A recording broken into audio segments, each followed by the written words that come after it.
Tenemos un Dios que sabemos que oye a nuestro clamor, oye a nuestras oraciones, pero también es un Dios que habla. Imagínense ustedes lo que sería estar toda una vida, desde el día que le conocimos hasta el día que el Señor nos lleva a su presencia, hablando con Él, pidiéndole cosas, abriéndole nuestro corazón, pidiéndole por nuestro trabajo, por nuestros hijos, por nuestra familia, en fin, por lo que sea, y que el Señor nunca en todos los días, en todos los años sirviéndole, todos los años de haberle conocido, que nunca nos dijera ni media palabra.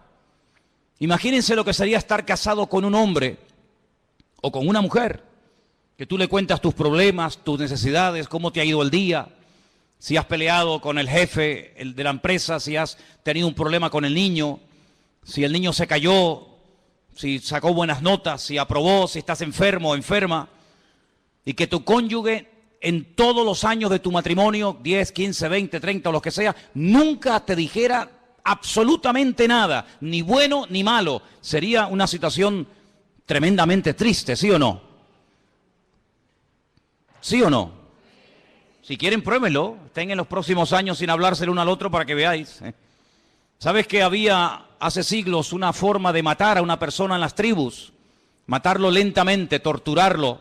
Y era practicar lo que se llamaba el ostracismo. Era no hablarle, no dirigirle la palabra, no saludarlo, ni siquiera mirarlo a la cara.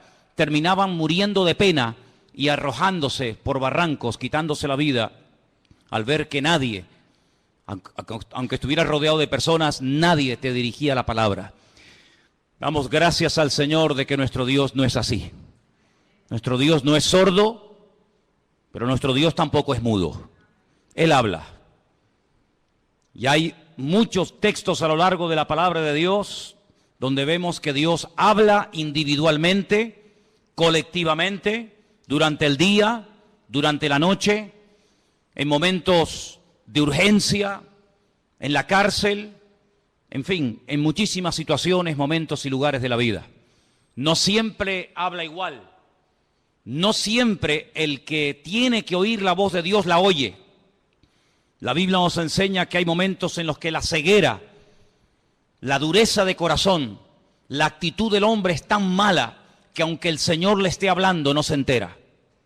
Y es tremendamente triste ver que a veces Dios le habla a la gente, le está mostrando el camino, le está indicando que por ahí no va bien o por aquí va bien o esto hay que hacerlo o aquello no hay que hacerlo y él ni se inmuta, ni se entera. Es como si el mensaje le pasara por encima de su cabeza.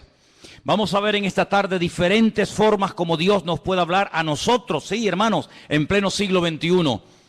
Hoy en día nuestro Dios también habla. Hechos capítulo 8. Hemos leído, nuestro hermano Marco nos leía que había comenzado la persecución en Jerusalén. Todo iba muy bonito, todo iba muy bien, pero la persecución comenzó. Los creyentes tuvieron que salir despavoridos, huyendo a diferentes lugares. Y la Biblia nos cuenta en el capítulo 8 del libro de los Hechos la historia de uno de los diáconos de la iglesia primitiva. Eran varios, no nos cuenta la historia de todos, pero sí nos da detalles acerca de uno, personalmente, de Felipe. Dice la Biblia que este hombre llegó a tener 4 hijas, después lo vamos a ver, hijas que tenían el don de la profecía. Un hombre que tenía un don también que era el de la hospitalidad, daba hospedaje a personas que servían al Señor. Pero este fue uno de las personas que salió huyendo y se fue en dirección a Samaria, donde no había llegado el Evangelio. Recuerden que estaban todos en Jerusalén desde el día de Pentecostés, o mejor dicho, desde el día de la Ascensión. Llegó el día de Pentecostés, pasaron unos cuantos días, semanas, tal vez meses, y allí seguían en Jerusalén. La iglesia crecía y crecía, pero no se expandía. Crecía solamente en un lugar y la voluntad del Señor era que fueran por todo el mundo, por todas las naciones de la tierra, por los 5 continentes predicando el Evangelio, pero ellos no iban a ir. Estaban muy cómodos, muy bendecidos, estaban muy a gusto en Jerusalén, a pesar de que a veces había prohibiciones por parte de las autoridades religiosas, sobre todo, de que no predicaran el Evangelio, pero ellos allí estaban muy cómodos. Miles y miles de personas cada día venían a las reuniones, milagros, señales, prodigios, pero de ir a Samaria, olvídate. De salir de Israel, olvídate. El Señor tiene que permitir una persecución, y en esa persecución dice que Felipe se va a Samaria, allí predica, las multitudes reciben el evangelio. Recuerden que el Señor Jesucristo había estado en Samaria, allí le había hablado a la mujer samaritana, ¿os acordáis? Dice la Biblia que los samaritanos le pidieron que se quedara allí con ellos, es decir, que era gente muy receptiva. Pero los discípulos no tenían ninguna intención de llevar el evangelio a Samaria, por muchos motivos. Pero estando en Samaria, en el versículo 26, capítulo 8 de Hechos, dice que un ángel le habló a Felipe. Fijaros el sistema que el Señor utiliza para hablarle a Felipe estando en Samaria. Un ángel. El Nuevo Testamento está lleno de ángeles que van y vienen llevando mensajes a personas. Y dice que un ángel le habló a Felipe y le da una orden concreta, muy clara de entender, y es la siguiente: levántate, ve hacia el sur. Él estaba en el centro del país, Samaria está en el centro. Dice, no, tienes que ir hacia el sur, por el camino que desciende de Jerusalén a Gaza, la famosa franja de Gaza. Allí es un camino que todavía hasta el día de hoy es un camino desierto, imagínense ustedes hace 2000 años. Entonces él se levantó y fue. Esto es muy fácil leerlo, ¿no? El Señor le habla a través de un ángel, lo deja todo y se marcha. Ya. Parece muy fácil, pero yo veo gente que llevan aquí años oyendo la voz de Dios, de alguna manera, no digo a través de un ángel, pero a través de predicaciones, a través de consejos, o a través de un libro cristiano, como sea, y todavía no han hecho caso. Sin embargo, Felipe no cuestiona, dice, pero ¿cómo me voy a ir yo a Samaria? ¿Y quién se queda al cargo de la obra? Yo he abierto esta obra, yo la estoy pastoreando, yo la estoy atendiendo, la gente es recién convertida, la gente es nueva. Aquí hay un mover de Dios tremendo. ¿Cómo me voy a ir yo de aquí? Y además, ¿a dónde? Me tendré que ir a un sitio mejor, ¿no? No, al desierto. No cuestiona la orden, no pone excusas, no dice yo no puedo, yo estoy demasiado liado ahora mismo, búscate a otro. Sino que dice que se levantó y se fue al desierto, en obediencia. Yo llamo a este hombre Felipe el obediente. Amén, hermanos. Felipe el obediente. No cuestiona, no duda, no pospone la orden, sino que dice, se levantó y se fue. Y sucedió, ahora sigue el resto de la historia diciéndonos, que un etíope, eunuco, funcionario de Candace, la reina de los etíopes, el cual estaba sobre todos sus tesoros y había venido a Jerusalén para adorar, volvía sentado en su carro leyendo al profeta Isaías. Ya había ido a Jerusalén, menudo viaje en carro, desde África, desde Etiopía hasta Jerusalén. Un viaje enorme. No fue en avión, no fue en tren, no fue en coche, fue montado en un carro que por muy cómodo que fuera, pues imagínate. Y ahora volvía. El objetivo por el cual había ido de Etiopía a Jerusalén era para adorar a Dios. Primero, él no iba a poder entrar en cualquier parte del templo. Primero, porque no era judío. Segundo, porque era eunuco. Y por otras muchas cosas más. Sin embargo, el hombre no se desanima por sus limitaciones, sino que va a Jerusalén, y me llama la atención que dice que había llevado mucho dinero, todos sus tesoros. Claro, es que no le iba a resultar nada fácil que un rabino judío le vendiera nada más y nada menos que el rollo, el pergamino del profeta Isaías. Eso le habrá costado una auténtica fortuna. Venderle a un extranjero, a un no judío, el libro del profeta Isaías, eso costaba una fortuna. Pero él volvía y dice que venía leyendo. Luego tuvo que aprender a leer en hebreo, porque él como etíope no hablaba hebreo. Pero era tanto el interés, era tanto el anhelo que tenía este hombre de buscar a Dios, que tuvo que aprender, alguien le tuvo que enseñar a leer en hebreo y a entender lo que leía. Y no contento con haber ido a adorar al templo a Jerusalén, volvía aprovechando el tiempo, sentado en su carro leyendo al profeta Isaías. Y yo le doy de verdad infinitas gracias al Señor, porque el Señor le mostró, el Señor le inspiró a Lucas, que es el que escribe este relato, y nos cuenta qué trozo del libro de Isaías venía leyendo, nada más y nada menos que una parte del famoso capítulo 53 del libro de Isaías, que se titula Sufrimientos del siervo del Señor.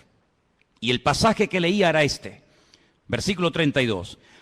Como oveja a la muerte fue llevado, como cordero mudo delante del que lo trasquila, así no abrió su boca. En su humillación no se le hizo justicia. Mas su generación, ¿quién la contará? Porque fue quitada de la tierra su vida. Si yo pregunto en esta tarde, y por favor respondan, ¿de quién está hablando aquí el profeta Isaías? Del Señor Jesucristo. Todos los creyentes, por poco tiempo que lleven, al leer este texto, como cordero mudo fue llevado al matadero. En su humillación no se le hizo justicia. Su generación, ¿quién la contará? Automáticamente tú dices, está hablando de Cristo. Sin embargo, él no lo sabía. ¿Te das cuenta? ¿Te das cuenta cómo a veces tu conocimiento, por poco que sea, puede ser muchísimo en comparación con mucha gente que no sabe absolutamente nada de nada? Un pasaje tan claro, tan fácil, tan sencillo de entender. Este pobre hombre no sabía de quién estaba hablando. Y entonces fijaros en el verso 29, ahora no es otro ángel el que tiene que acercarse a Felipe, sino que ahora dice, el Espíritu le dice a Felipe, acércate y júntate a ese carro. Tal vez una voz interior, el Espíritu le habla claramente, el hombre se acerca, presta atención y mira cómo sabía Felipe que venía leyendo al profeta Isaías. Claro, hoy en día es muy fácil tener toda la Biblia debajo del brazo, toda la Torá, todos los profetas, todos los salmos, los evangelios, los libros proféticos, los libros poéticos. Es una maravilla, ¿sí o no? Es una maravilla poder llevar la Biblia, hermanos, y saber toda la historia, lo que Dios hizo en el Antiguo Testamento, lo que hizo en el Nuevo, lo que hará en el futuro, etcétera, etcétera. Conocer todos los detalles de la primera, de la segunda venida de Cristo, el descenso del Espíritu Santo, el arrebatamiento de la iglesia, la manifestación del anticristo. Es una maravilla tener todo en nuestras manos, pero ellos no tenían acceso a las Escrituras en aquellos tiempos. Tenían que aprendérselas de memoria. Y mira cómo Felipe no dice, ¿de quién estará leyendo? ¿Qué? Entendió perfectamente el pasaje, sabía que era un capítulo profético, un capítulo que hablaba de los sufrimientos del Mesías, y sabía que ese hombre, ese pasaje, era del profeta Isaías. Y entonces le hace una pregunta muy interesante. Versículo 30. ¿Entiendes lo que lees? ¿Entiendes algo de lo que estás leyendo? Y él dice, ¿y cómo podré si alguno no me enseñare? Y le rogó a Felipe que se subiera y se juntara con él. Y seguramente viajaron durante días y días viajando por el desierto, hasta que todos conocemos el resto de la historia, cómo este hombre manda parar el carro, este hombre llega a un oasis donde hay agua, pide ser bautizado, el Señor arrebata a Felipe, aparece en otra parte del país, el etíope eunuco se va por su camino, pero añade la palabra gozoso, y todos conocemos el resto de la historia. Incluso la historia nos dice que este hombre llegó a su país, llegó a Etiopía, predicó el evangelio, y hasta el día de hoy, 2000 años después, hay una comunidad de etíopes coptos que creen en el Señor Jesucristo, que son cristianos, y algunos piensan y consideran que es el testimonio, el fruto del testimonio de aquel etíope que aceptó al Señor en el desierto. Es realmente algo increíble. Ahora, yo lo que quiero destacar sobre todo en este pasaje son las dos formas como el Señor le habla a Felipe. Primero, versículo 26, a través de un ángel. Y la segunda forma en el versículo 29, a través del Espíritu, evidentemente a través del Espíritu Santo. Los ángeles aparecen tanto en el Antiguo como en el Nuevo Testamento. Y dicho sea de paso, por si no lo sabías, la primera persona en la Biblia que tiene un encuentro con un ángel es una mujer. Nada más y nada menos que Agar, una egipcia, la madre de Ismael, la madre de las naciones árabes. ¿Qué te parece? O el padre de las naciones árabes. Y así a lo largo de toda la Biblia encontramos ángeles que hablan a personas en momentos puntuales. Dice la Biblia que algunos a lo largo de la historia dieron hospedaje a ángeles pensando que eran personas. Y no se daban cuenta de que aunque comían y hablaban y respiraban y los podías tocar, Lo que tenían delante de ellos eran auténticos ángeles. Y si no, miren el caso de Abraham, invitando a comer a ángeles, invitando a comer Lot, el sobrino de Abraham, a ángeles en su propia casa. Cómo los ángeles guiaban a los profetas en el Antiguo Testamento, cómo le indicaban por aquí sí, por aquí no. Cómo un ángel le habló a María, cómo un ángel le habló a Daniel, cómo un ángel llegó a una cárcel y abrió la celda y sacó a Pedro de la cárcel. Y toda la Biblia está llena de manifestaciones de ángeles. Y dice la Biblia que son espíritus ministradores que están al servicio de los que han heredado la salvación, es decir, a nosotros. ¿Cuántos dicen amén? Y lo más grandioso de todo esto que dice que el ángel del Señor, el mensajero del Señor, acampa alrededor de los que le temen y los defiende. Bendito sea Dios. Pero también habla el Espíritu. Y hay 7 versículos en el Nuevo Testamento que son iguales, 7 versículos idénticos.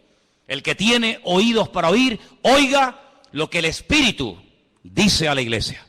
Están en las famosas cartas de Juan a las iglesias del Apocalipsis, ¿verdad? Allí al final de la Biblia. Si vamos a otro pasaje del Nuevo Testamento, en el capítulo 13, versículo 2, vemos que el Espíritu Santo no solamente habla a nivel personal a una persona, como el caso de Felipe, sino que también en un momento determinado, en un culto donde hay mucha gente, el Espíritu Santo puede hablar, incluso dar nombres propios, nombres de personas. Sí, ya sé que esto es muy delicado, no se puede así por la vida, ¿verdad? Inventando cosas, pero el Espíritu, fíjense cómo se mueve aquí en el libro de los Hechos de una forma tremenda. Hechos capítulo 13, verso 1. Dice que había en la iglesia de Antioquía, en esa iglesia había profetas y maestros. Qué bonito, ¿no? Profetas y maestros. Y el nombre de estos profetas o maestros eran, pues uno era Bernabé, otro se llamaba Simón, otro era Lucio, otro era Manaén y otro era Saulo. Dice, ministrando estos al Señor y ayunando, dijo el Espíritu Santo, así claro, directo, contundente, apartadme a Bernabé y a Saulo para la obra a que los he llamado. Entonces, habiendo ayunado y orado, les impusieron las manos y los despidieron. Y ellos entonces, enviados por el Espíritu Santo, descendieron a Seleucía y de allí navegaron a Chipre. Es decir, el primer viaje misionero de la historia. Primera pareja, primer grupo de personas, en este caso 2, Bernabé y Pablo, llamados específicamente en un culto público para la obra misionera, fue porque el Espíritu Santo habló a la iglesia. Y necesitamos como nunca antes que el Espíritu Santo hable a nuestras vidas y hable en nuestras congregaciones. ¿Cuántos dicen amén? 2 formas como Dios puede hablarnos y revelarnos su palabra a través de un ángel, pero cuidado. Porque el apóstol Pablo, profundizando más en el tema, dice, si un ángel del cielo se os presenta y os predica otro evangelio, diferente al que habéis recibido, al que habéis oído, tenerlo por anatema, tenerlo por maldito. Porque no hay otro evangelio más que el que yo os he predicado. ¿Cuántos dicen amén? La Biblia nos enseña que en el mundo angelical se produjo una vez una auténtica rebelión. Porque Dios no creó a los ángeles como robots, incapaces de rebelarse, sino que vemos que antes de la rebelión, antes de la caída y desobediencia del hombre, ya previamente algunos, no todos, algunos de los ángeles ya se habían rebelado en contra del Señor.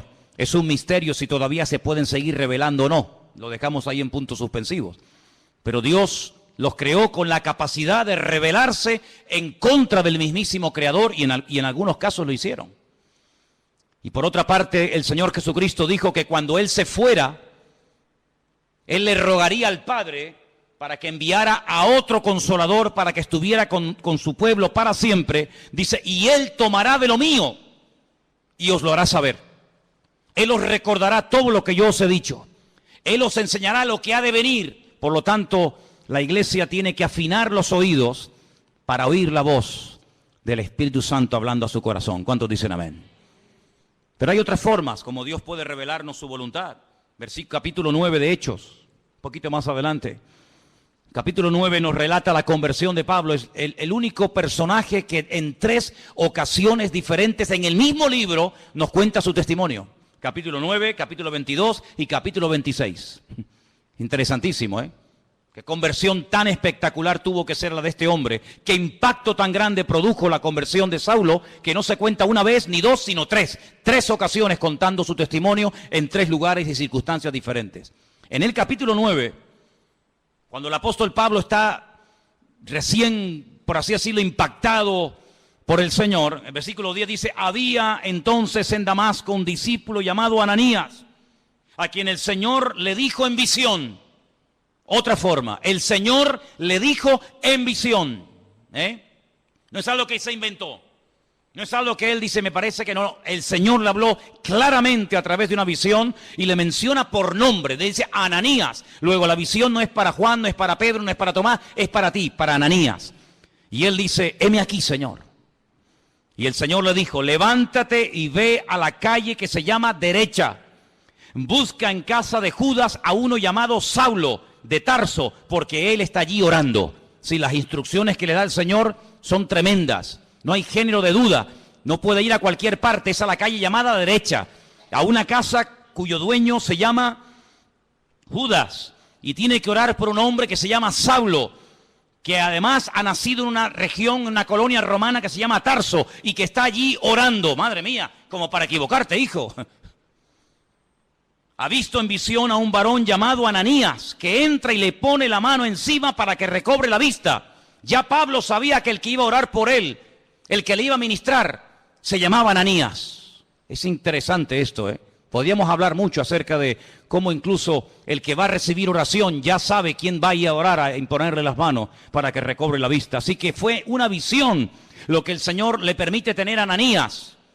Que el Señor sabía que estaba allí, que en cualquier momento podía utilizarlo como instrumento para ir a orar por una persona que a priori Ananías dice: pero Señor, es un peligro, yo me juego la vida si voy a orar por este hombre. Porque dice Ananías, verso 13, Señor, hemos oído de muchos acerca de este hombre. ¿Cuántos males ha hecho a tus santos en Jerusalén? Este hombre es peligroso, este hombre no se anda con chiquitas. Y aún aquí tiene autoridad de los principales sacerdotes para aprender a todos los que invocan tu nombre. Y el Señor le da instrucciones y lo calma, ¿verdad? Y le dice: tranquilo, porque vas a orar por un hombre que va a ser un instrumento tremendo en mis manos. Este hombre va a llevar mi nombre en presencia de los gentiles y de reyes y de los hijos de Israel. Fíjate qué triple ministerio. Porque yo le mostraré cuánto le es necesario padecer por mi nombre. Medida por medida, como dice el refrán. Él ha hecho padecer a mis santos, yo le haré padecer a él. Así como él hizo padecer a los demás, también él experimentará en carne propia lo que sufre un creyente cuando es perseguido, cuando es calumniado, cuando es encarcelado, cuando es torturado. Así como él lo hizo a los demás, yo permitiré que se lo hagan a él, para que él sepa también lo que sufrieron aquellos que recibieron su justo trato, ¿verdad? Así que ya vamos por 3 formas diferentes. Vimos en el verso 26 un ángel, en el verso 29 el Espíritu Santo hablándole a Felipe. Ahora en el capítulo 9 vemos al Señor hablándole a través de una visión a un discípulo llamado Ananías en la ciudad de Antioquía. Si vamos, por ejemplo, al capítulo 17 del libro de los Hechos, versículo 10, fijaros qué interesante esta porción. Hechos capítulo 17, versos 10 y 11. Inmediatamente los hermanos enviaron de noche a Pablo y a Silas hasta Berea. Ellos, habiendo llegado, entraron en la sinagoga de los judíos. Y estos eran más nobles que los que estaban en Tesalónica, pues recibieron la palabra con toda solicitud, escudriñando cada día las Escrituras para ver si estas cosas eran así. Así que creyeron muchos de ellos y mujeres griegas de distinción, dice aquí, y no pocos hombres. La forma más tradicional, la forma más normal, como en el día de hoy a nosotros nos puede y nos debe de hablar el Señor, es a través de las Escrituras, a través de la palabra escrita del Señor. En ella vamos a encontrar las respuestas a todas nuestras preguntas. En ella vamos a encontrar ejemplos. En ella vamos a encontrar personajes que se encontraron en situaciones muy parecidas o similares a las tuyas. ¿Qué hacer en momentos de calumnia, de soledad, de enfermedad, de incomprensión? ¿Qué hacer cuando quiero agradar a Dios y me cuesta deshacerme de ciertas y determinadas ligaduras o obligaciones, entre comillas, que me impiden servir al Señor. En la Biblia vas a encontrar la respuesta a eso y a mucho más de lo que tú te puedes imaginar. Y por eso queda reflejado, queda plasmado en el libro de los Hechos que los hermanos de Berea eran personas, dice la Biblia, nobles. Porque dice que cada día escudriñaban después del mensaje si lo que Pablo les acababa de enseñar era realmente así o no era así. Eso es como si ahora al terminar el culto, yo cojo y me voy a casa y ustedes se reúnen aparte en este salón o por varios grupos y comienzan a debatir, comienzan a hablar entre ustedes diciendo, hermanos, pastor, esta tarde nos ha hablado de esto, ¿qué opinas? Pues oye, lo que ha dicho es cierto o no es cierto, o lo dice aquí o lo dice allá. Así hacían los hermanos de Berea. Pero no con un espíritu crítico, no para buscarle el fallo, no para criticar o cuestionar la enseñanza, no, sino para reafirmarse en lo que aparentemente parecía del Señor, pero ellos querían no solamente oír, sino que la palabra avalara, que la palabra, ¿verdad?, apoyara el mensaje, la enseñanza del apóstol Pablo, lo cual me parece excelente. ¿Cuántos dicen amén? Personas que sabrían, bueno, tú tienes algo que decir, venga, sube, compártenos, predícanos, ¿has terminado? Sí, ¿tienes algo más que decir? ¿No? Muy bien, gracias hermano, que Dios te bendiga. Ahora nos quedamos un momento, opinamos, charlamos, escudriñamos las Escrituras para ver si ese argumento que nos presentó tiene base bíblica, para ver si eso que nos dice de que aquel hombre era el Mesías y era el verdadero, a ver si es así, si no es asado. Realmente algo increíble, así deberíamos de ser todos nosotros. El apóstol Pablo le recomendaba a su hijo en la fe, a Timoteo, entre tanto que yo voy, ocúpate en la enseñanza, en la lectura y en la exhortación. Y le dice algo tremendo. La otra noche me desperté con ese texto y hasta sabía dónde estaba ese versículo que está en 2 de Timoteo 3:16. Toda la Escritura es inspirada por Dios. ¿Cuántos conocen ese versículo? ¿Lo buscamos? 2 de Timoteo 3:16. Vamos a leerlo juntos, por favor. Versículo que deberían ustedes de aprenderse de memoria. Muy útil en estos tiempos. Dice así, 2 de Timoteo 3:16. Vamos a leerlo juntos. Toda la Escritura es inspirada por Dios, útil para enseñar, para redarguir, para corregir, para instruir en justicia, a fin de que el hombre de Dios sea perfecto, enteramente preparado para toda buena obra. Así que cuando usted busca ser instruido, ser enseñado, ser amonestado, ser confrontado, vaya a la palabra y la palabra le va a hablar. Si usted tiene una buena actitud, si usted verdaderamente quiere aprender, si usted verdaderamente quiere corregir cualquier error doctrinal, cualquier mala costumbre de su vida, vaya y a la luz, al espejo de la palabra de Dios, el Señor le va a hablar, porque la palabra dice que es útil y ayuda al que está empezando, ayuda al que lleva mucho tiempo, ayuda al que está pensando dar un paso de fe, ayuda al que está un poco decaído y no sabe qué hacer, ayuda al nuevo, al viejo, nos ayuda a todos. La palabra de Dios es tremendamente útil. ¿Cuántos dicen amén? Y hay que escudriñarla. Jesús dijo, escudriñad, meteros en la palabra, estudiar la palabra, porque ellas son las que dan testimonio de mí. Me llama mucho la atención que cuando el Señor Jesucristo resucitó, en una de las apariciones, va caminando por un camino llamado el famoso camino de Emaús, y se acerca a dos personas que van desanimadas, van desilusionadas, porque ellos tenían una expectativa, ellos tenían la confianza de que el Señor Jesucristo era el verdadero Mesías, y como no se han cumplido aparentemente sus expectativas, van tristes, cabizbajos, van caminando, debatiendo entre ellos, y de repente se aparece el Señor y se une a la conversación. Permítame leerles en Lucas 24, a partir del versículo 21.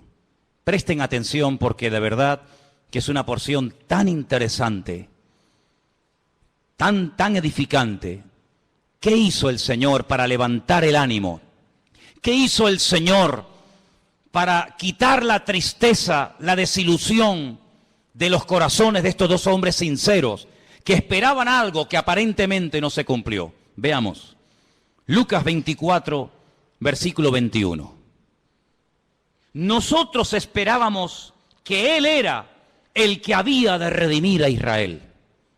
Fíjate qué ilusionados estaban. Por fin ha llegado el Redentor, el Mesías. Esperábamos la redención de Israel. Y ahora, además de todo esto, hoy es ya el tercer día que esto ha acontecido. Parece como que por un momento les pasa por la mente el hecho de que él había dicho que al tercer día resucitaría. Así que ya van 3 días, no lo hemos visto resucitado.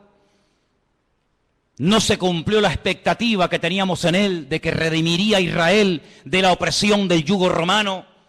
Volvería a ser instaurada la monarquía. Un descendiente de la casa del rey David nos traería la libertad. Por lo tanto, todas nuestras ilusiones y nuestros sueños se han venido abajo, se han roto. Versículo 22 dice, aunque también nos han asombrado unas mujeres de entre nosotros, las que antes del día fueron al sepulcro y como no hallaron su cuerpo, vinieron diciendo que también habían visto visión de ángeles, quienes les dijeron que él vive. Aquí hay algo extraño, porque por una parte son conscientes de que unas mujeres por lo visto, según cuentan ellas, él ha resucitado, pero el argumento que ellos presentan no es un argumento de fe, no es un argumento contundente, sino dice que ellas dicen que ha resucitado porque no encontraron el cuerpo. Pero no dicen, no, él ha resucitado, sino que simplemente se agarran al comentario de decir, bueno, dicen que ha resucitado porque no encontraron el cuerpo, pero vete tú a saber. No están muy convencidos de que aquel testimonio era correcto. Además, perdonen las hermanas, en los tiempos de la Biblia, los testimonios de las mujeres no tenían ningún valor. Una mujer daba testimonio de que había visto un crimen, un asesinato o cualquier otra cosa y no era válido el testimonio de una mujer. Por lo tanto, unas mujeres de entre nosotros, supuestamente de buen testimonio, de confianza, han venido con este comentario, pero entonces dice que algunos fueron de los nuestros al sepulcro y hallaron así como las mujeres habían dicho, pero a él no le vieron. ¿Pero cómo le van a ver si ha resucitado? Si te quedarías más tranquilo saber que algunos de los nuestros fueron al sepulcro y lo vieron allí, entonces ¿qué testimonio hay en eso? Algunos de los nuestros fueron a comprobar si verdaderamente había resucitado y cuando llegaron allí no lo vieron. Pues ¿te parece poco testimonio? Es que ese es el gran testimonio. Es cuando hemos ido a Jerusalén y nos metemos dentro del sepulcro y algunos hermanos, no siempre, pero algunos me preguntan, dicen, hoy una pregunta ahí, ¿y qué hemos venido a ver aquí? Digo, aquí, nada. Aquí hemos venido a ver una cueva vacía, una tumba vacía. Este es el gran testimonio. Si viniéramos aquí y viéramos que está ocupada, te aseguro que yo no hubiera venido aquí tantas veces. Pero lo grandioso de nosotros es que vamos a Jerusalén y vemos una tumba que está totalmente vacía y se puede visitar. ¿Cuántos dicen amén? Si estuviera ocupada, pues menuda ruina. Vana sería nuestra fe, dice la Biblia. Ahora escucha bien esto. Esto es tremendo. Entonces él les dijo, ahora habla el Señor, hasta ahora han hablado ellos, ahora va a hablar el Señor y les dice, oh insensatos y tardos de corazón para creer todo lo que los profetas han dicho. Tardos de corazón, ¿por qué os cuesta tanto creer? Eso significa tardos de corazón. ¿Por qué tardáis tanto en creer? Una pregunta, ¿hay alguno entre nosotros que sea tardo de corazón? ¿Alguien que le cueste creer? Has oído el testimonio de fulanito, has visto la vida cambiada de no sé quién, has oído el milagro del tal, has escuchado al pastor predicar, has escuchado el otro día a otro chico predicando, has ido a una iglesia por aquí, has ido a una iglesia por allá. Bueno, todavía no estás convencido. Eso se llama ser tardo de corazón. No tenemos que ser tardos de corazón, tenemos que estar abiertos a creer lo que hay que creer y a rechazar lo que no hay que creer, hermano. ¿Cuántos dicen amén? Hay gente que lee el periódico y todo lo que leen se lo creen. Tienen una fe impresionante en el periódico. O ven un programa de televisión y se creen todo lo que los que han estado en esa tertulia acaban de decir. Pero después cuando leen la Biblia, la dudan y la cuestionan. O sea, en el periódico no hay que tener fe. Donde hay que tener fe es en la palabra de Dios. ¿Cuántos dicen amén? No, es que el periodista el otro día dijo que no sé qué. Pero bueno, ¿el periodista quién es? ¿Es algún profeta? Me dice, tardos de corazón. ¿No era necesario que el Cristo padeciese estas cosas y que entrara en su gloria? ¿Es que acaso ha ocurrido algo por casualidad? ¿Es que se le ha ido de las manos el control al Eterno? ¿No era necesario que ocurriera todo esto? Su muerte, su crucifixión, su rechazo, su resurrección. ¿Era necesario todo esto? Todo ha salido perfecto. Todo ha salido perfecto. Es que Pilato podía haberle librado de la muerte, pero gloria a Dios que no lo libró, aunque suene fuerte, ¿sí o no? Gloria a Dios que no dijo, pues no, yo aquí mando. Yo soy el gobernador y os vais todos para casa. Yo a este hombre lo encuentro inocente y lo perdono. Venga, Jesús, vete para casa. Menuda ruina.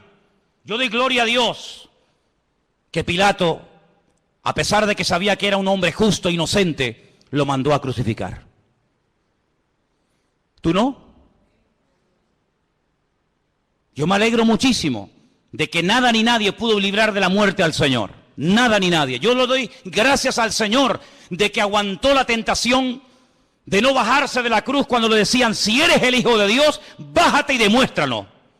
Él podía haber dicho, pues mira, te lo voy a demostrar, hombre. Ya me tenéis hasta las narices. Pero yo doy gracias al Señor de que no se bajó. Yo doy gracias al Señor que se murió y que murió como tenía que morir. Y también doy gracias al Señor porque todas las profecías que estaban escritas acerca de Él se cumplieron perfectamente. Y por eso Él les dice, todo esto era necesario. Y comenzando desde Moisés, desde la Torá, el Pentateuco, siguiendo por todos los profetas, Isaías, Jeremías, Habacuc, Sofonías, Abdías, Malaquías, etcétera, etcétera, etcétera, les declaraba en todas las escrituras lo que de él decían. Aquí menciona a Moisés, la Torá, menciona a los profetas y menciona las escrituras. Y con esas tres palabras en hebreo forman la palabra Tanaj. Así se llama el Antiguo Testamento en hebreo, Tanaj, que es la unión de la Torá, de los Neviín y de los Ketubín, de los profetas, de los escritos y de la ley de Moisés, la Torá. Y les abrió los ojos y les mostró cómo a través de las escrituras tenían que creer que lo que había ocurrido no era producto de la casualidad. Y por eso, amados, nosotros tenemos hoy en día una herramienta tremenda. Podemos estar seguros de que Jesús no fue un impostor.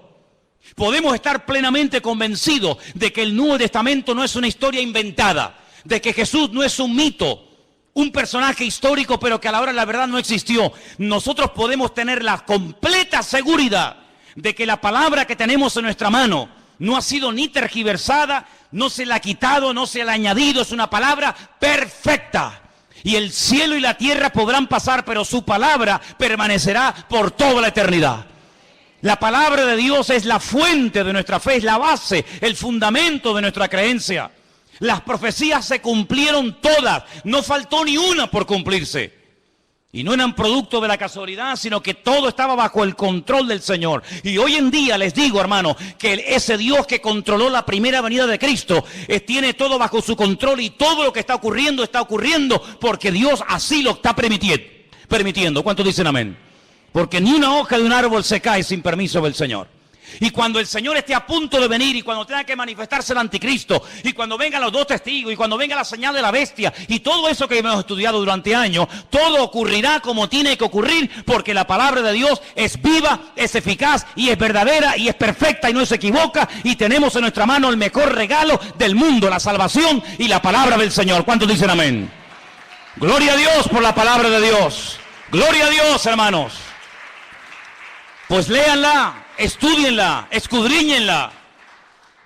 Si alguien busca voluntad de Dios, métete en la Biblia, métete en la palabra, levántate temprano, acuéstate más tarde si quieres, y comienza a leer y a buscar por aquí y a buscar por allá, y seguro que el Señor te hablará tu vida, porque el Señor siempre habla a través de su palabra. Fíjate qué poder tan grande tiene la palabra de Dios, que hasta Cristo la usó para atacar al diablo cuando era tentado en el desierto de Judea. Podía haber usado cualquier otro argumento, ¿sí o no? Pero sin embargo, ¿qué hizo? Usar la palabra. Escrito está, escrito está, escrito está. Y con esas palabras desmanteló las tentaciones del diablo y pudo tener un ministerio eficaz, un ministerio victorioso, porque la palabra de Dios le da efectividad a nuestra vida. Bendito sea Dios. Sí que hemos visto cómo los ángeles pueden ser en un momento determinado usados por el Señor para hablarnos. Vemos cómo también el Espíritu Santo puede hablar claramente en la iglesia o a nivel personal. Vemos cómo a través de una visión, a través de la palabra. Capítulo 21 del libro de los Hechos, hay algo muy interesante que aquí se menciona y aparece un personaje poco conocido,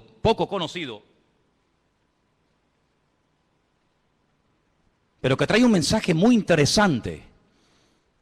Estamos en el libro de los Hechos, capítulo 21, versículos del 8 en adelante. La intención de Pablo es ir a Jerusalén. Él está de visita en la casa de Felipe. Volvemos otra vez a mencionar a Felipe, aquel que le testificó al etíope eunuco en el desierto, ¿os acordáis? Ahora está viviendo en Cesarea. Se menciona no el nombre de su esposa, pero sí nos dice la Biblia que tenía 4 hijas que eran profetisas, eran doncellas. Vamos a leer. Hechos capítulo 21, verso 8. Al otro día, saliendo Pablo y los que con él estábamos, fuimos a Cesarea. Y entrando en casa de Felipe, el evangelista, ya no es el diácono, ahora ya tiene un título, ahora ya se le reconoce que tiene un ministerio, y es el de evangelista. Dice que era uno de los 7, posamos con él.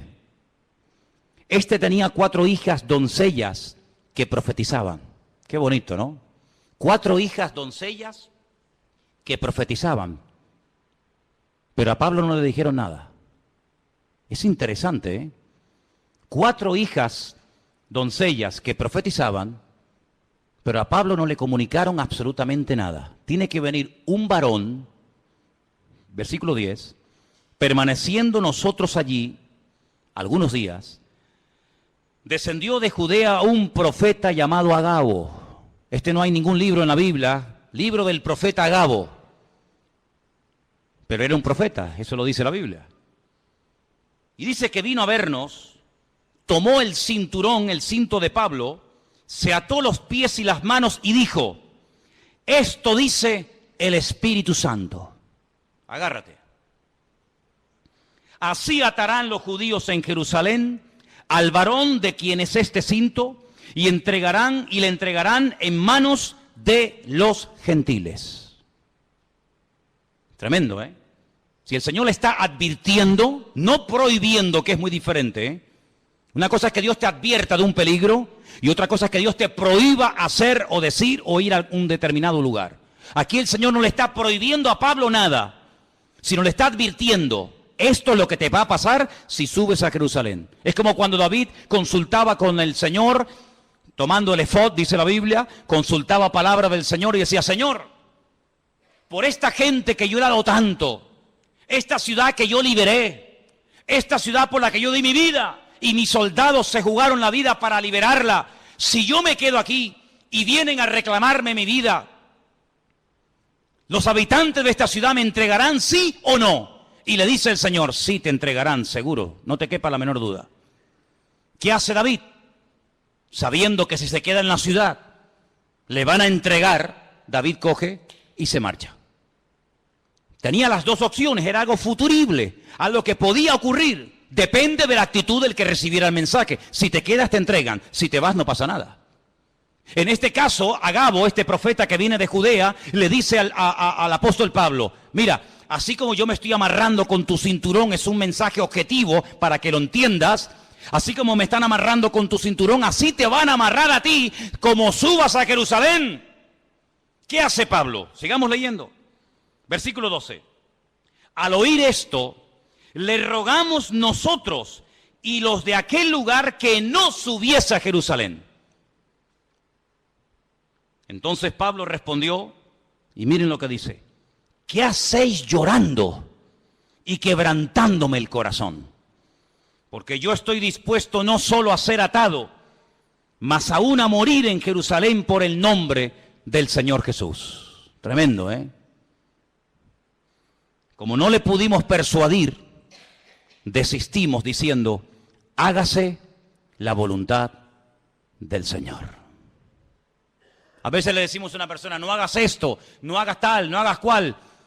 Pero en resumidas cuentas, lo que tenemos que orar es, Señor, que se haga tu voluntad. en la vida de esta persona. Obligar a una persona a hacer algo que en el fondo no quiere hacer no sirve de nada, porque en cuanto te dé la espalda lo va a hacer.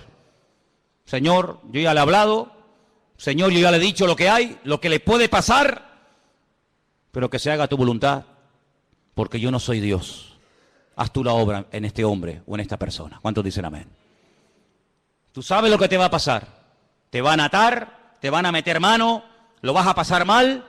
Te pedimos, por favor, hermano, que no subas. Yo no sé, y permítame dar una opinión personal, yo no sé si Pablo se equivocó.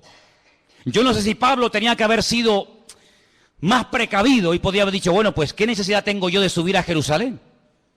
Voy a seguir predicando en otros lugares. Yo no sé si Pablo pecó de imprudente. Lo que está bien claro es que Pablo no tenía la prohibición de no subir. Si el Espíritu le hubiera dicho que no subiera, Pablo no hubiera subido, te lo puedo asegurar. Porque Pablo era un obediente a la voz del Señor. Había momentos en los que Pablo quería ir a predicar a un lugar y el Espíritu se lo prohibía y Pablo no insistía. Pablo decía, bueno, pues si no quiere el Señor, no voy, y punto. Había momentos en los que Pablo se dejaba descolgar en un canasto por un muro para salir huyendo, porque él entendía que era el momento de huir, pero hay momentos en los que es el momento de quedarse. Y Pablo entendió que tenía que subir a Jerusalén a pesar de lo que le han advertido que le va a pasar. Luego, aquí hay un mensaje profético personal en la vida de Pablo, que Pablo lo tiene en cuenta, pero por encima de esa palabra profética, por encima de esa palabra de advertencia, diríamos más bien, el apóstol Pablo decide subir y todos conocemos el resto de la historia. La vida de Pablo dio un giro total y absoluto a raíz de esa decisión de subir a Jerusalén. Sabemos todos, en fin, todo lo que se le vino encima. Dios puede hablar también, ¿cómo no? A través de palabras proféticas, sí, claro que sí. Pero Pablo, por encima de la palabra profética, y este era un profeta verdadero y genuino, por encima de esa palabra, pone el sentir de su corazón y su relación con Dios, y el argumento que presenta es este: no me estéis lloriqueando ni quebrantándome el corazón, porque quiero dejar bien claro que no solamente estoy dispuesto a que me aten y me torturen, sino estoy dispuesto incluso a dar mi vida, si hace falta, por la causa del Evangelio y por mi Señor Jesús. Lo tenía clarísimo en su vida. Así que hemos visto cómo los ángeles, el Espíritu Santo, a través de una visión, el Señor también con voz audible, como no, a través de profecías, pero también hemos visto muchas veces en la palabra de Dios que Dios habla a través de sueños, ¿sí o no? Muchas veces. El caso de José, el caso del otro José, el del Nuevo Testamento, que dice que dice la Biblia que el Señor le habló en un sueño, que tenía que aceptar a su mujer, que no lo había engañado, que no le había mentido, ¿verdad? Hay momentos en la Biblia en los que Dios habla a través de sueños. La Biblia dice que una de las señales de los últimos tiempos es que los ancianos tendrán sueños y los jóvenes tendrán visiones. Lo dice el profeta Joel en el capítulo 2. Los jóvenes tendrán visiones y los ancianos soñarán sueños. Y si quieres saber si eres joven o anciano, pues mira a ver qué estás. O estás teniendo visiones o estás teniendo sueños. Y ahí ya sabes por dónde van los tiros, ¿no? Pero dicho sea de paso, lo más importante de todo esto es siempre lo que la palabra de Dios termina como conclusión diciéndonos. Podemos tener sueños, podemos tener visiones, podemos tener un sentir. Alguien nos pudo decir por ahí no sé qué cosa, pero no te olvides que el Señor hoy en día, como habla a su pueblo y a su iglesia, es a través de su santa y bendita palabra. ¿Cuántos dicen amén? Es a través de la palabra de Dios que sabemos lo que tenemos que hacer. Y quiero terminar leyendo en Hechos capítulo 1. Hechos capítulo 1, para que veáis cómo hay un texto que en aquellos días de espera, desde la ascensión de Cristo hasta que llega el día de Pentecostés, ellos están estudiando la palabra, ellos están analizando las Escrituras y llegan a un texto que dice lo siguiente, Hechos capítulo 1, versículo 20. Hechos 1, versículo 20. Esta palabra que vamos a leer, ellos la leyeron del Salmo 69. Salmo 69 dice así: está escrito en el libro de los Salmos, sea hecha desierta su habitación y no haya quien more en ella. Tome otro su oficio y tome otro su oficio. Ellos interpretaron por este versículo del Salmo 69, repito, ellos interpretaron que había quedado un vacío cuando Judas, uno de los discípulos, se ahorcó y se quitó la vida. Ellos entendieron que según este salmo había que nombrar a otros. Ahora, cuidado, ellos recurren a la palabra, ellos saben que el Salmo 69 dice que, da a entender indirectamente que Judas se suicidaría, que Judas se quitaría de en medio, que otro tendría que ocupar su lugar, pero interpretan mal la palabra. Ellos hacen una votación, ellos dicen, bueno, fulanito o menganito. Dice que echaron suertes, la suerte cayó sobre un discípulo fiel que había estado con ellos desde el principio, llamado Matías. Ellos deciden que Matías sea el que ocupe el lugar de Judas, el que se ha ahorcado, pero nosotros sabemos por la historia bíblica que así no se mueve el Señor. Hemos visto cómo Dios habla por sueños, por visiones, por profecías, por la palabra, el Espíritu Santo, pero nunca a través de la suerte. Nunca a través de echar suertes. Será fulano, será mengano, no. Ese sistema es un sistema humano, no es un sistema divino. Y aquí de lo que se trata no es de adaptar, no es de utilizar los sistemas humanos para saber la voluntad de Dios, sino de descubrir los sistemas de Dios para hablarle a los seres humanos. ¿Cuántos dicen amén? Sí, Dios suplirá todas vuestras necesidades. ¿Quién suplirá nuestras necesidades? Dios. ¿Qué dice Filipenses 4:19? ¿Alguien lo sabe de memoria? ¿Alguien sabe Filipenses 4:19 de memoria? Mi Dios, pues, suplirá todas vuestras necesidades conforme a su riqueza en gloria en Cristo Jesús. Mi Dios suplirá. ¿Quién suplirá las necesidades de un pastor? ¿Quién? ¿Quién suplirá las necesidades tuyas como oveja? ¿Quién suple las necesidades de la iglesia? Mi Dios. ¿Sí o no? Dígalo fuerte. Mi Dios suplirá mis necesidades. Pero vamos a comprar la lotería por si acaso. Vamos a ver. Usted ha dicho ahora mismo, literalmente, la promesa del Señor en Filipenses 4:19. ¿Para qué compra entonces la 11? ¿Para qué hace la quiniela? ¿Para qué juega los juegos de azar? Bueno, mi Dios, usted ha dicho que mi Dios suplirá mis necesidades, ¿sí o no? Pues si es mi Dios, que lo haga Dios. No le eche una mano a Dios. No dice la palabra que otro tomará su oficio, ¿sí? No dice la palabra que la casa de Judas quedaría desierta, que el hueco quedaría porque él mismo se quitó de en medio, sí, pues que Dios lo llene. Si Dios nos nombró a nosotros, ¿a ti quién te nombró, Juan? ¿A ti quién te llamó, Pedro? ¿A ti quién te llamó, Tomás? Y a ti, Juan, y a ti, Bartolomé, y a ti, Mateo, ¿quién te llamó a ti? A mí me llamó el Señor. Dice que estuvo toda la noche orando, ¿sí o no? ¿Os acordáis? Toda la noche estuvo orando. Y al día siguiente dice, Juan, Andrés, Santiago, y él los llama. Bueno, pues si nos llamó a nosotros así, ¿por qué ahora nosotros queremos echarle una mano a Dios de llenar un vacío que Él permitió que se vaciara? Que lo llene el Señor, porque su palabra, para que se cumpla, el que tiene que actuar es Él y no yo. Entonces ustedes tienen que madurar y tienen que crecer para daros cuenta de que no puede haber incongruencias con la fe. No se pueden mezclar sistemas divinos con sistemas humanos. Dios habla por sueños. Amén. Gloria a Dios. Nadie cuestiona eso, hermano. Dios habla por ángeles. Amén. Dios habla por profecías. Dios habla por su palabra. El Espíritu Santo habla. Amén. ¿Te parecen pocas formas? ¿Te parecen pocos sistemas? ¿Que falta alguno más? ¿Que te tienes que inventar un nuevo sistema para que Dios te hable? No te tienes que inventar nada. Tienes que amoldarte a los sistemas bíblicos.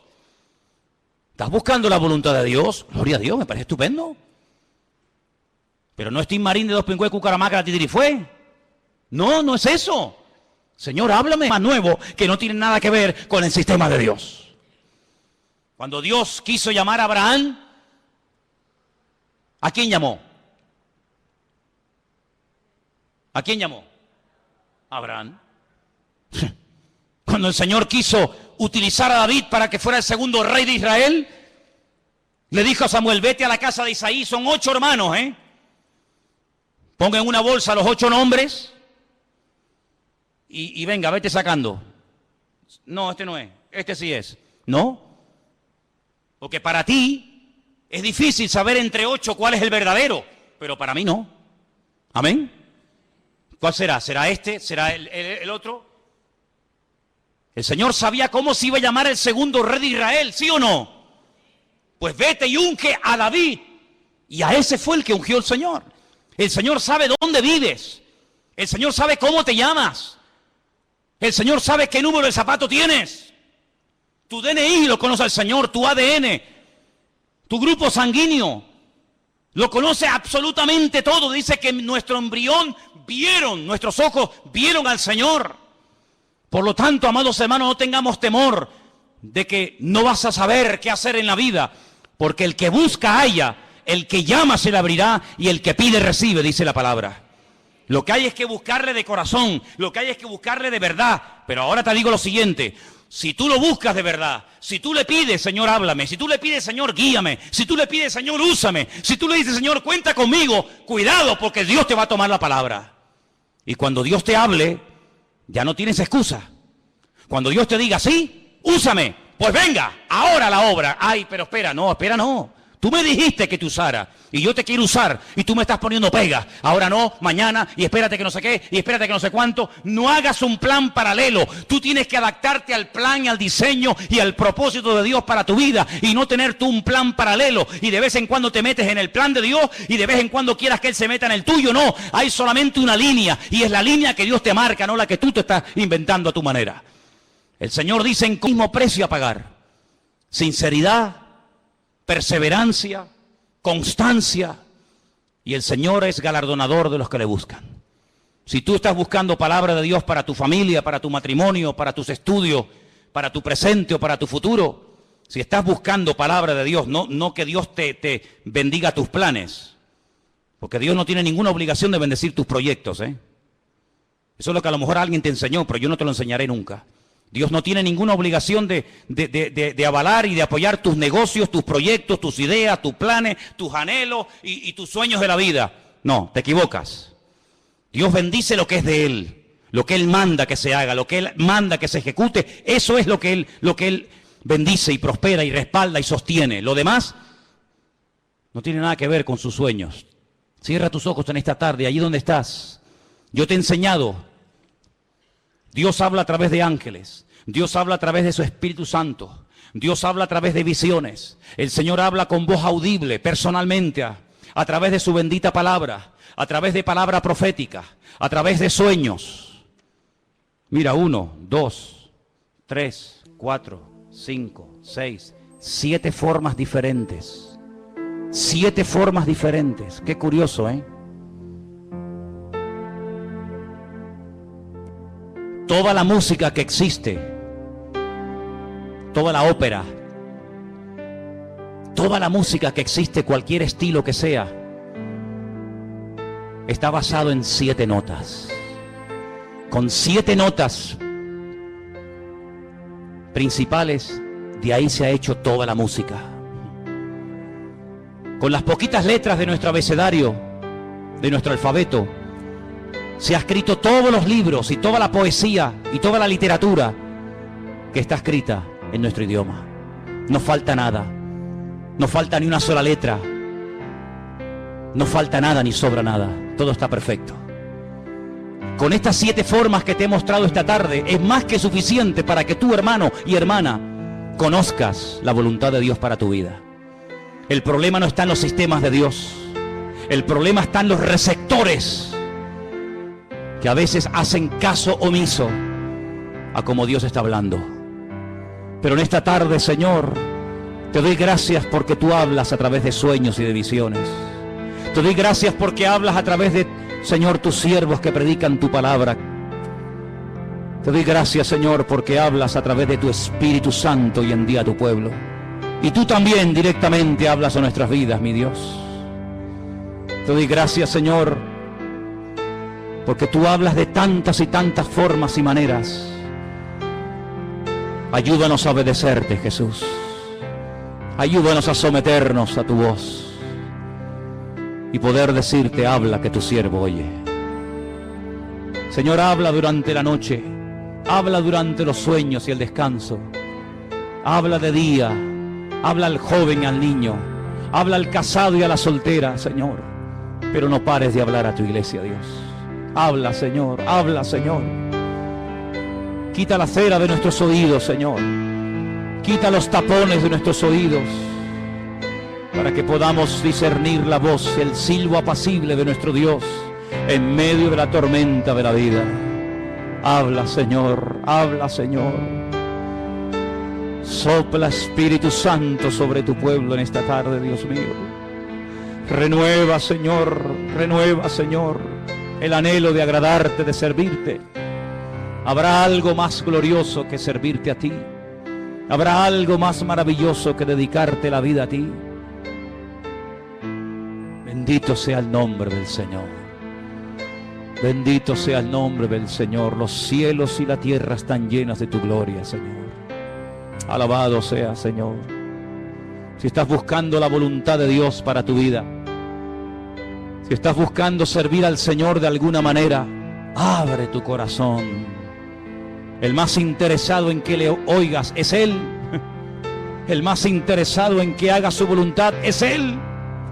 Él sí que tiene ganas de hablarte. Él sí que tiene ganas de revelarse a su vida. Él sí que tiene ganas de guiarte y de pastorearte. Él sí que tiene ganas. Él no está sordo ni mudo. Él habla al corazón dispuesto a la vida diligente, al hombre y a la mujer humilde que quieren hacer la voluntad de Dios. Aleluya. Bendito sea tu nombre, Padre. Gracias porque tu palabra es viva, es eficaz. Siempre toca, siempre habla, siempre dirige. Lámpara es a mis pies tu palabra y lumbrera mi camino. Aleluya.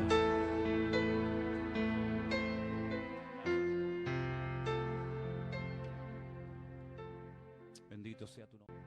Bendito sea tu nombre. Bendito sea tu nombre. Bendito sea tu nombre. Bendito sea tu nombre. Bendito sea tu nombre. Bendito sea tu nombre.